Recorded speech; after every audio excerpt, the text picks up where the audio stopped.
આજે શનિવાર, આનંદદાયી શનિવાર. આપણે શૈક્ષણિક રમતોમાં આજે શીખીશું આર્ટિકલ એ અને એન. એ કોને લાગે અને એન કોને લાગે? જે વોવેલ છે એ ઈ આઈ ઓ યુ, એને શું લાગશે? એન આર્ટિકલ લાગે. અને બીજા બધાને શું આર્ટિકલ લાગશે? એ. તો તમને સમજાઈ ગયું? અને આ વસ્તુ પડી છે, તમારે એને પકડવાની, એનું નામ બોલવાનું અને એ માં આવશે કે એન માં આવશે એ તમારે કહેવાનું છે. સ્ટાર્ટ કરીશું. Okay.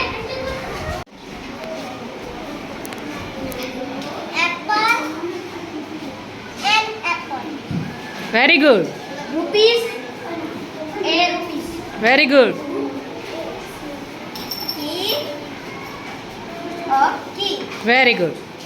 Eraser, and eraser. Very good. Umbrella and umbrella. Very good. Sharpener, a sharpener. Scissor, a scissor. Very good. Color marker, a pencil marker. Very good. Bottles, a bottles. Hmm. Book, a pencil, a pencil. Very good. Very good. Clap.